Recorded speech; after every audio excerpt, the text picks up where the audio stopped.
One shift we can do to help with starting to find those wins is we're so used to praising the outcomes, so we don't give them that praise until they do something perfect or the way we want them to. And instead, we want to be praising the process. Oh, I saw you thought that through. Absolutely. If we can change just how we are giving out praise, they're going to search for praise from the process instead of just the outcomes. I get really jazzed when they start to figure it out and the light bulb starts going off, because I know that we can transfer it to more skills, more events, more, all of it.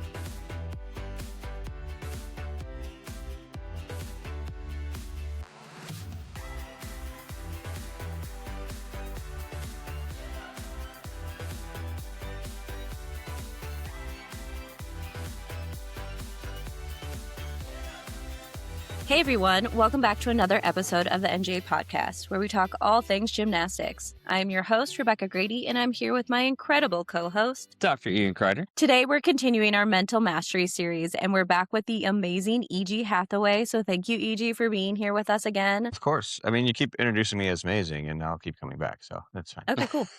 Well, I'll do it every time. I'll think of something new every time for you. So that's going to be a challenge, okay? All right. So if you haven't listened to the last two episodes yet, I highly recommend starting there. We spent time breaking down why mental training matters, how the conscious and subconscious mind work, and how athletes move through different stages of learning, from thinking through every detail to performing things automatically. We also discussed what can happen when athletes skip steps in the process and how that often shows up as overthinking, inconsistency, or getting stuck under pressure. So today is where things really start to come together. Understanding mental training is one thing, but implementing it in the gym can look very different. So we'll be shifting to implementation. So remember, doing mental training is a long-term process. These changes aren't going to be immediate, but when you commit and you pay attention to what you're doing, the impact can be dramatic. So, E.G., you laid out a clear framework for implementation in these first two mental mastery episodes. And we talked about the first steps of going into thought process guidance, where athletes should actually be thinking about what they should be thinking about when they're training or competing. So can you tell us how you started to implement this in your gym, the process that you kind of went through? What are some of the things that maybe were difficult, some of those problem areas that you might have had to get through at the beginning? Yes. So basically, it all started, and we've talked about this before, and it'll be good for people to hear. I know Ian and I have for sure talked about it. Rebecca, I don't know if we have, but it's very easy to go from the old way, which did get results. I mean, they weren't great. Look, I was talking to my girls about this recently. They don't remember a time when USA didn't win gold medals, right? But there was a long time where they got nothing ever. I mean, what was gold team 96? My friend JC was on that team. And that was, what was that, the first gold team maybe ever? Yeah. Or at least in a very, very long time. Yeah. So it did get results the old way, but it was abusive, right? And so it's very easy to say, okay, I don't want to be that. I'm going to be something else for these girls, for these kids. But to swing the pendulum very far the other way, say, well, if I can't make you good, I don't really care. But the truth is, obviously, we care.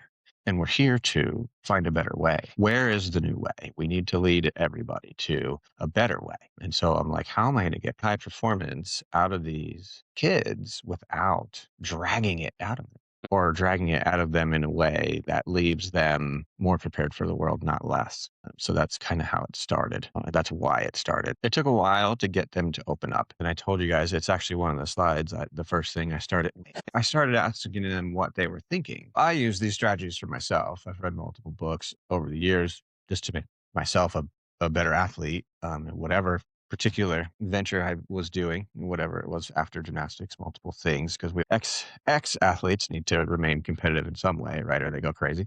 But so yeah, it started with myself, and then I was like, okay, well, I know what I'm thinking, but I don't know what they're thinking. So I started asking what they were thinking, and they didn't really open up at first. They didn't want to, they didn't trust it. Even though they had known me, for some of them, for a decade, they still didn't trust that from me just yet. And so it took a little while for them to realize I wasn't going to give them a hard time about what they were thinking, or I wasn't going to beat them up the way they beat themselves up. And I think that is important. Once they realize that their thoughts are safe with you, then the floodgates open and then everything changes. But as the educator, you still have to guide the process. And that's how it started. That's how we implemented it. And that's how they started opening up. But it took, to go from not getting results or getting okay results, but not really pushing, to really opening up and having them drive the ship themselves. 6 months, maybe it could take a year. Yeah, it can take a while for sure to get Mm. them to,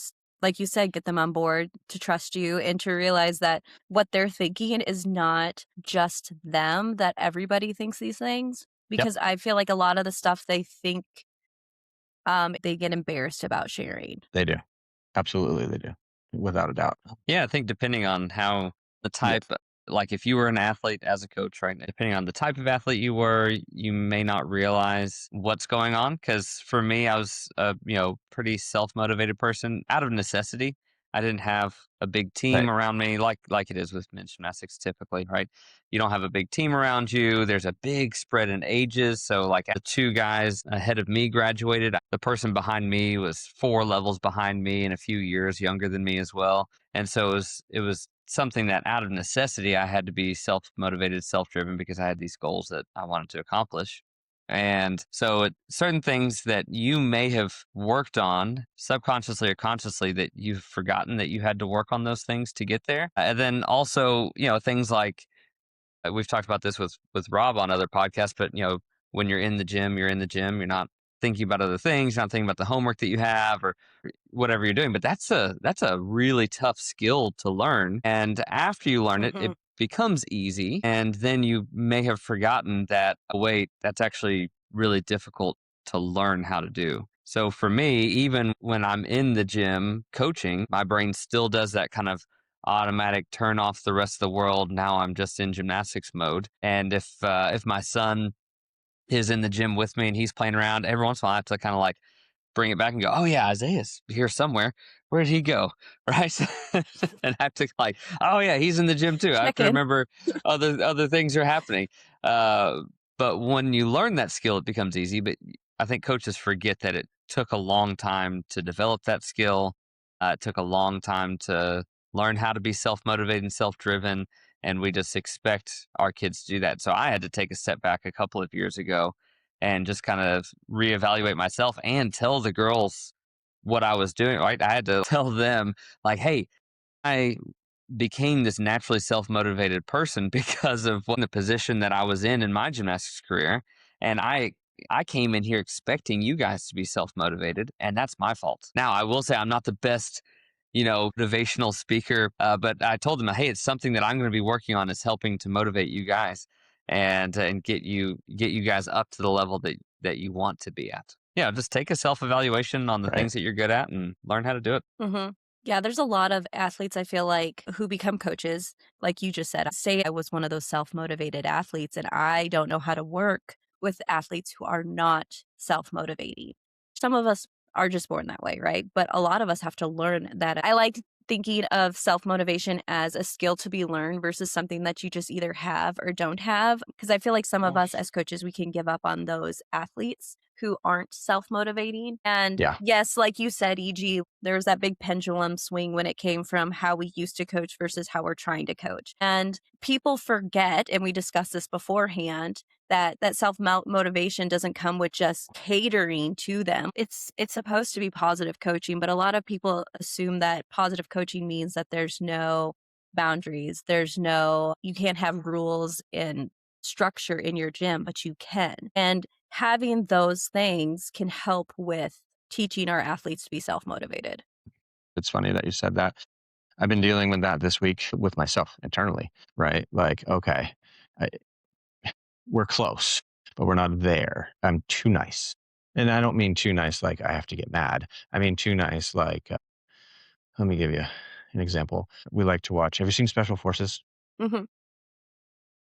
And when they put the bag on their head and they take them in the room and they dig into them, talk to them about themselves and their issues. And I'm watching this and I'm like, because we watched it because it was Sean Johnson, right? Yeah. And I'm watching this and I'm like, huh, they're not really being mean. They're getting in there and getting dirty with you. but they're not yelling at you, like at least in the interview room. And so I'm like, okay, well, maybe I just don't pull any punches for them, but I do it in a calm and, and relaxed manner, right? Nope, sorry. Yep, nope, that one didn't work out. Nope, this is the standard. You're not meeting it. Try again. Right. So yeah, you don't have to be positive. Well, we have to reinforce positively, but we don't have to be nice about it all the time. But we also don't have to yell. So there's a balance, right? Yeah, and it's a fine line, and I don't think we like you're struggling to find the exact like wording for it. I think because it's something that is still relatively new, we don't necessarily have a good framework for it, which is why we're doing this with you is to try and develop a good framework of how can we develop high performing athletes without all the abuse and things that happened in the past. And there was Yep.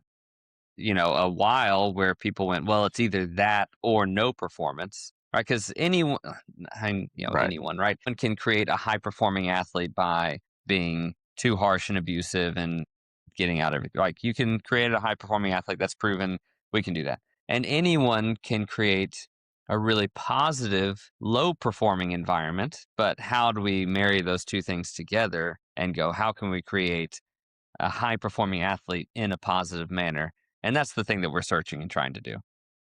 Mhm. Correct. Yeah, and there's not one size fits all when it comes to this, and that's what I think a lot of people are hoping to find is that what's that one trick that's gonna work for everyone?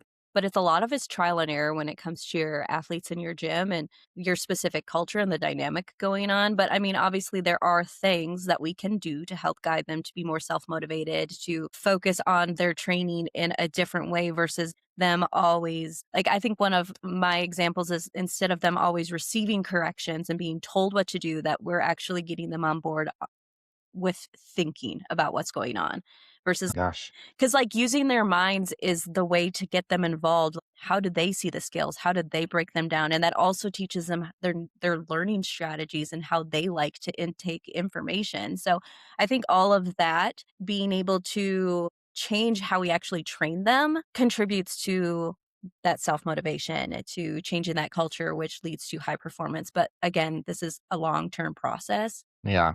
I mean, you guys hit the nail on the head, right? We're trying to be better. We're trying to lead the new guard, or, well, I'm not the new guard, I'm the old guard, but give the new In a new guard better way, new tools, right? direction. Yeah. The steps that you have for this for implementing your process, how that kind of leads to that self-motivation, that positive coaching, all those things that we want, but Okay. we're putting it on the athletes so they have to own their training versus us forcing it like we have thought over the years of what we need to do is like we need to scare them into doing things. But I feel like reading through your steps and how I train my athletes as well is that I am trying to put the ownership onto them. Like this is your training. This is how we need to think about it. And I think as coaches, we can encourage them to do all of the stuff that you're asking them to do, but we have to just figure out how to convey it in a way that they get that buy-in. Well, the buy-in, I was just going to talk about that. And God, you are so good at segueing. I don't know how you do it. So um, you have to get them to buy in. Yeah. And it's difficult with kids of these generations, and we even get used to it now too. We may have talked about this before, but I can hit Amazon and have something in my door and, today, So right? nice. I can have results now. I can have what I want immediately. But these things aren't immediately gratifying all the time. They take Right. time. So you have to get the light bulb to go off. And like you said, it's difficult. We just want the easy answer, right? Yeah. What's going to fix this? How many times you go on coaches forum and they're like, yeah, how do you guys do this? Give me a drill for this. Well, that's a 2-year process. No, I just want a drill. Right. Oh, Right. okay, cool. So it's not really, I it's not actually see really that quite how often. you do it. And it's not a dig on anybody. It's just, we Yeah. want the quickest route, the easiest route. And most of the time, the things that are most gratifying in your life are the hardest routes. So we have to find a way for them to have some kind of gratification early. And I think that I think that as we go through implementation, we can see how that can happen. When you start asking them what they think and they start opening up to you, and you start telling them, okay, well, that's one way to do it. Why don't you try thinking about it this way? And then they take a good turn, or they take, like a girl this weekend was like, that's the best I've ever done it. But there's your buy-in. right there. Mm-hmm. Right. But it takes a little bit of know-how, and it takes a little bit of patience to guide it and to get it there. Agreed. Okay, so tell us about the step 2 that you had and what we should be thinking, because I know that is one of your classic questions, what's running through your head, and I use Mm-hmm. that too. I love that question. Just tell me what's going on inside. So, when you're working with your athletes and you're trying to get their thinking and especially like your optional level ones, what are you describing to them that they should be thinking so that it starts to change that process? Well, so to get them to start thinking what they should be thinking, like you said, we ask them what they are thinking. Oh, I was thinking about. I mean, you're going to get answers all over the map. We talked about it last time. Some people will say nothing. I have one girl that's just like, "What are you thinking?" And she's like, "No, there's nothing. It's just right." Yeah. And I'm just like, "Okay, well, one of my favorite sayings," and they hear me say it, and they all roll their eyes. But if you think nothing, you get nothing. So, okay, well, that's not going to work. What is our correction? Well, it's this. Okay, are you focused on that? No. Do you think maybe you could be? Yes. Okay. Try again. What are the chances you can give Or this a thought? it's really that simple, right? But it doesn't happen. It's amazing how often it's not happening in the room, and you don't know that until you ask them what's going on in their brains. I told one of my lessons, the girl from California that came to work with me. I said, if I could shrink myself down like a 80s sci-fi movie and inject myself into your brain like a spaceship and drive around, I would do it because The I want to know magic what's school rattling bus. around. Yeah, I want to know what's So, rattling around up there, and right. So that's your no thinkers, but you're also going to have overthinkers. A lot of them probably. That would be your majority, I would say, especially as female athletes. And it's my favorite time to get the light bulb to go off for them. What are you thinking? Well, I was thinking about keeping my toes pointed. I was thinking about keeping my legs straight, and I know I got to drive my heels. And hold on, honey, that's a lot, right? Pick one of those. What do you mean? yeah, Pick one. you get one. Which one's important? Yeah. Oh, I got to drive my heels. Okay, there you go. Think that. Try again. Yep. There's a Yeah, lot at of think that. most, Try I again. might do at separate times of the skill, right? So if there's like a beginning of the skill and end of the skill, and then there's a relative amount of time that's passed in between the two, like, all right, you can think about two things during this, but it's because it's at the very beginning, like really good set, and then see the floor at the end. Okay, cool. We could probably do two things, especially if you're adequate at least one of them. But yeah, usually I'm right there with you on you get one thing. Think about that thing. Let's do that thing for a few Yeah. tries, and then you get a second thing. Yes. I think that there can be multiples. I would say you got to get them to start thinking the right thing first, Mm-hmm. Yeah. and then you can lead them to what I call staying in the moment, right? Yeah. Where you can shift your cues based on the present, but always in the present. So the first step is, why are you thinking about that? Mm-hmm. Maybe you could be thinking this, Yeah. right? So, yeah. Yeah, and one step I like to take with the corrections too is I ask them how they would do that, because a lot of times that's where I find some disconnect is because they know they need to drive their heels, but then I'm like, okay, but how do you do that? And they're like, yeah, I don't know. Or even straightening your legs. Well, what do you need to do to straighten your legs? Because a lot of kids, I'm like, you can think it and you can visualize it. You can see your legs straight, but do you know what muscles you have to contract? Do you know, like, we try different ways because everybody to make a correction sometimes has to do different things. So I have them break it down to that, like how. And if they don't know, then we work it through together. But Yeah, that was the aha moment for me was years ago when we used to coach together in Memphis. When I just asked someone randomly, I was like, do you know what that means? It was either like, do you know what that means or do you know how to do that? Because I think it was on a round off. I was like, turn over your round off more. And they're like, okay. And they ran back in line and then they didn't turn over the round off. I was like, hey, kid, like more still. Like, you got to turn over your round off more. They're like, okay. And then they ran back in line and then they did it and they didn't turn over the round off. I was like, all right, hang on, pause. Do you know how to turn over your round off? They're like, nope. I was like, okay. Nope. No idea what that means. Let me break that down for immediately you. they're Let's like, talk "Nah, about not how really." to do that. Yeah. Yeah. And they're Oh my usually gosh. 100% honest with you on those things, but you've got to ask the question to get an answer. They're not going Yes. to voluntarily go, I have no idea what I'm doing, because they don't want to admit that until you ask them. And then you ask them and they're like, oh yeah, no, I'm just trying stuff out here. Okay, cool. At least yours was with an actual skill where you realize this moment. I was with the developmental team and they were moving so slow everywhere. And I'm like, y'all are molasses. Like, I would say that all the time. And in my head, I'm like, oh, this makes perfect sense. You guys are super Right. slow. And then one of my kids finally asked me the question. They're like, what's molasses, Miss Becca? And I was like, oh my gosh. I was like, do Yeah. any of you know what molasses is? And they're like, no. No. And I was like, oh my gosh. And I'd been using it for so long. And then I Yeah. explained it to them and they're like, oh, that makes sense. And I was like, wow, Are you I was are like, you if churning butter too, or is it like no? I guess, I don't know. I must be super old. Wringing I out had her to tell them clothes. it's thick syrup. Like, I was like, Washboard? this is what Yeah. happens when you grow up in the Midwest. But anyways, so I realized that if they wouldn't point out something so simple to me as that, I figured that they weren't going to even ask me about skills. So that's when I realized that, oh, I need to go about this completely different. Right. Yeah. Most of our gymnasts are people pleasers, right? Yeah. They want to hear a good job. They want to get that pleasing, affirming answer. And so if they just say, yes, I'll go do that, they think that's going to get them headed in the right direction, even though they have no idea what they're doing. Exactly. Yeah. They love the praise. Give them the Mhm. praise. And that's the beauty of this process is it's real easy to find wins all day. Mm. You don't have to take a perfect turn for it to be a win. You don't have to hit a routine for you to find wins in your day. For instance, let's see, I had a lesson recently where, she was saying something like, I need to think about getting my feet on at 4:00. Toe shoots, right?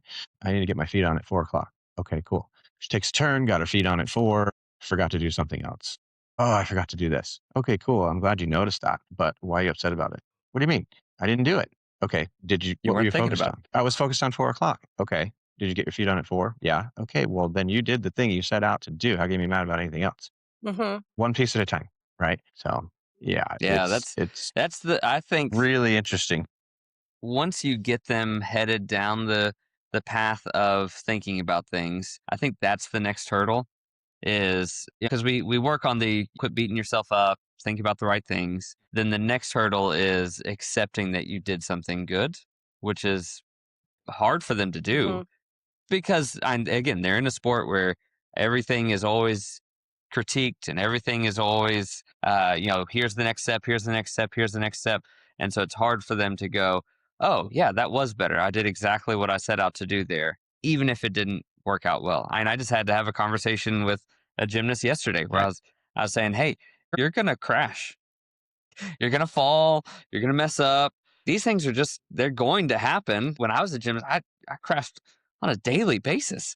I don't know that there was a day where I was like, I'm sure there was, but there were very few days where I didn't have where I had a practice where I didn't take a big hard tumble, big hard crash, big hard fall. And they just expect like, oh, well, I'm doing my half really good, but if I do my full, I'm going to mess up and I'm going to fall. And I'm like, yeah, that's kind of what we're going for until you figure out how to land it. That's good. That's okay. Yeah. And I think Yes. that as coaches, one shift that we can do to help with them starting to find those wins is we're so used to praising the outcome. So we don't give them that praise until they do something perfect or the way we want Yeah. them Mhm. to. And instead, Mhm. we want to be praising the process. Like, Yeah. oh, I saw you thought that through. Absolutely. And if we can change just how we are giving out praise, they're going to search for praise from the process instead of just the outcomes. I And get I think, excited. Yeah, go ahead. Sorry. no, you're good. That's pretty much it. It's like, I get excited when they work the process correctly, me more too. so than when they take a good turn. I get really jazzed when they start to figure it out and the light bulb starts going off because I know that we can transfer it to more skills, more events, all of it, right? So yeah, we have to praise the process. You're 100% right. I think that should be our new slogan, praise the process. Yeah, and it gets really confusing it. for your That's gonna be- girls or your gymnasts in general when they do a weird turn and you go, yes, that was exactly what I wanted to see. And they're like, but I didn't do it. You're like, yeah, but you did the thing that I wanted you to do. Yeah. I can't tell you how many times I have that conversation. But you tried. And, yeah, it's like, yeah, you did exactly what I wanted you to do. They're like, but it didn't work. I'm like, oh, it did, but it didn't work like you wanted it to, but that was exactly what I wanted to see. So good job. That's the exact moment that I point out to them. Okay, when you're thinking about the outcome, you have to invest in the process. Get your mind off the outcome. I want you to think this and I want you to execute this, like regardless of the outcome. Mm-hmm. And if you do those things, that's a success. And if we didn't, If we got the outcome we wanted, fantastic. If we didn't get the outcome we wanted, then we dig into that and we make more corrections or work this one again or whatever the case may be, right? So yeah, it's really interesting once it starts to open up, and it changes everything. Yeah, and then they can see what's going on. They can slow it down in their minds and actually be like, oh, I did make this correction. They can feel it.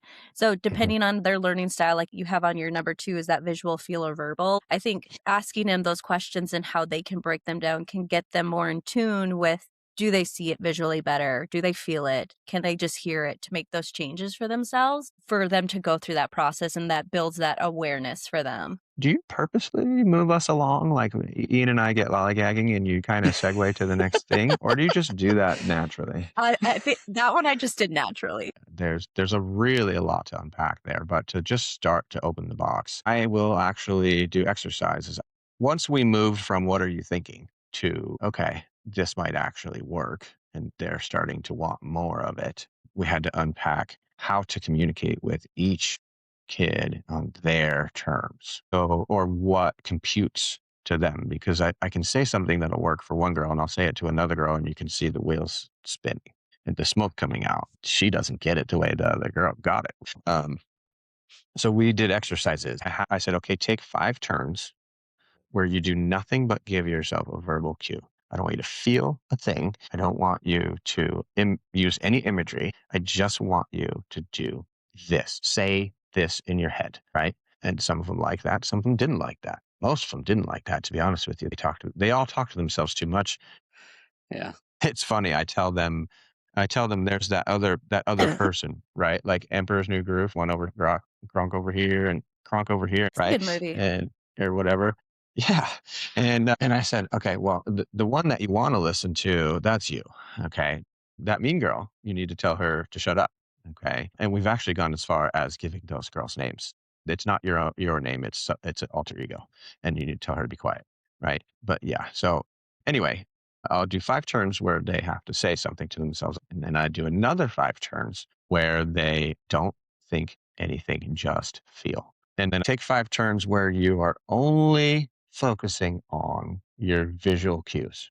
And so after about 15 turns, and it didn't really take that long, I think we did maybe 10, 15 minutes when we all sat down. They all know it's story. They say story time, right? When I say, I'm like, girls, come here, sit down.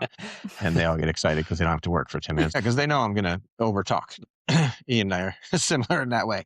No offense. It's a good thing, right? We Yeah, it just is. Yeah, sometimes yeah. I can shut up That's too, absolutely right? what happens. But yeah. But so we sat down and I said, okay, raise your hand if this one worked. I got some hands and I'm starting to figure out who's who in the room. Raise your hand if that one worked. Raise your hand if the other one worked. And then one girl said, 2 of them worked. Okay, which one worked better than the other? Well, the feel worked good, but the vision also worked. And that was my light bulb moment for this, to be honest. I started to think about what I do and all the different disciplines, things that I've done in the past. And I started to say, you know what? Yeah, you're right. You're not one. Like we're probably a combination of them. And so now I know for a fact I am a lot more visual than I thought I was. And I'm definitely feel oriented. And I would put feel probably at like 60, 65% and the rest visual, maybe. It evolves. It used to be different, but that's where I'm at now. And so if you can learn this about your athletes, then you know how to approach them and how to redirect them. Because I'm not going to give a feel athlete a verbal, unless, of course, they're a combination. I know they are. But that was the next exercise. That was step 2. Okay. Step 1 was, what are you thinking? No, that's wrong. Think this. Right. And step 2 was, okay, how do I interact with each one individually? I want to break down for a moment, because I know that there's probably coaches who are listening and they're like, okay, so yeah, sure, I can give them a verbal command, or I can tell them to feel it, or I can tell them to visualize.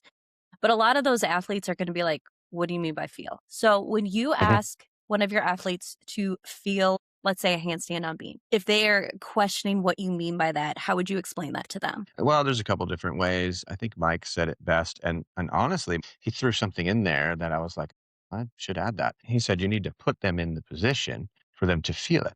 And I thought back because when he coached me, and I was like, you know what, he did that, right? And being a feel person, that made a difference for me Hmm. because now I knew what it was supposed to feel like.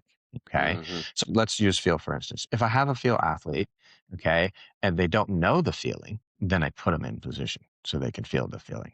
There are times when I have to say things like, hey, I need you to get your hips in a different position. Let's, do Yeah, like that. And tuck then your pelvis or something. yeah, or whatever it Yeah. is. Or like the other day, I was saying to one of my girls, and we joke around with this stuff a lot because we've been doing it for a while, but I'm like, I can't really poke you where I need you to be tight. And she immediately knew what I was talking about. She squeezed her buns, right? And so Right. she's like, oh, yeah, I get it. Okay, cool. Very simple exercises. That's when you really know your athletes and you know how to give them each the thing that they need. And when you're good at giving them the thing that they need to make progress, then you're working as a team. You're truly a collaboration. Mhm. Yeah, I completely agree. I wanted to ask you about your feel because when I do feel, I can't help them when I want them to feel it, but I can tell them to engage certain muscles. How does it Mhm. feel to shrug up in your handstand or to block? Or I can have them sit on the floor. And when we talked about like this straightening your legs example, like where do you feel it in your legs when your legs are really tight or when you're Yeah. pointing your toes? Like, so Right. that's the kind of feel that I have them go through because we can think about it, but it's not actually making that connection. And that's the beauty of this too, right? Is it's not like, oh, well, you put your hand here on the round off and everybody says the same thing and we never all make the same correction. There's an infinite number of ways that we can explain these things and somebody, that's the great about camps. Somebody is going to say it the way that clicks for you. And that's why I like taking my girls to camps because Ian might say something, or Rebecca, you might say something, or whoever, Rob or Brian, or whoever it is in the room, I don't care who it is, that I've been trying to get across to them in a different way. And then they come running over. I did my whatever. Awesome. Who was working with you? Ian was. What did he say? Well, he said this. That's what I've been saying for 6 months. Perfect. That's what happens. But he just said it in a way that resonated, right? Mhm. That's why the system is so amazing. in my Honestly, that's why I opinion. love camps too, because I learned so much. That's one of my favorite things to do is go around and listen to how people coach differently. It's so important to be able to explain things in all different ways. Mhm. Yeah, absolutely. So the visual ones are easy because I'm a visual. So this With your again, the girl from eyes. California. My eyes are always yeah, right? Or in your brain. She goes, my eyes are always closed. She literally said to me, my eyes are Wait, always she said her closed. eyes are closed? Yeah. And so I said, that's interesting. Let's open them. Well, I would have said that, but instead, I had the wherewithal that particular moment, and that was a good moment for me, and I don't have a lot of them, but I had the wherewithal that particular moment to say, take another turn and tell me, because are you sure? Mhm. Is it black or is it a fuzzy spin or whatever? Yeah. Right. I always say, is it And black she's or like, is I it don't know. blurry? I'm like, well, yeah. Right. And so I said, okay, well, try again. And she tries again and she goes, my eyes are open. They're not closed. I'm like, okay, but what do you see? She's like, I mean, it's blurry. It's just a fuzz, or whatever she said. And I was like, okay, well, now we know they're open. Yep. So why don't you look for this? Fan of visual. And I know not everyone is a visual learner, but I think, to like see a landing is a really good idea. And to Yep. to see your head in the correct position is a really good idea. And so I always joke around with the girls. I'm like, if you didn't need your eyes for gymnastics, more blind people do gymnastics, but they don't. So let's go ahead and use those eyes even a little bit. Yeah, So I great. mean, it's so true. Like we'll be on, especially beam, right? We'll be on Yes. or release moves. That thing is I'll so be like, small. Those things are so let's skinny. say- Like, look at it. come on, right? How are you going to grab it without looking at where it is? It doesn't make any sense. And I think all of this stuff is pulling into that awareness and them being focused in that present moment. Because you being able to figure out whether they're visual, they're a Did you learner do it by on purpose again? this one was on purpose. This one Okay. was on Visual, purpose. feeling, or a verbal learner. I think being able to get our athletes to focus on those specific things, get them in the moment so they're actually thinking about those skills instead of the outcomes like they tend to do when Yeah. we're working on this stuff. So if anyone's out there listening, I think this is one of the main reasons we went so in depth into this part, just to stress the importance of why we want to know our gymnasts and how they learn and how we can teach them better. So it's easier for them to engage in their skills in that moment. It makes your day easier. Infinitely, yes. It makes your 4, 5, 6 hours in the gym go by a little faster, and it's more productive. Road. So to anyone out there who is listening, if you have any creative ways that helps you realize what type of learner your gymnast is, we'd love to hear it. And if you've implemented any of the things that we discussed today, practice, let us know how it's been working in your gym. And Tune in to our next Mental Mastery episode where we continue to build on the process of implementation. And if you found this episode helpful, please share it with anyone who could benefit from the conversation. And until next time, stay happy, healthy, and high performing.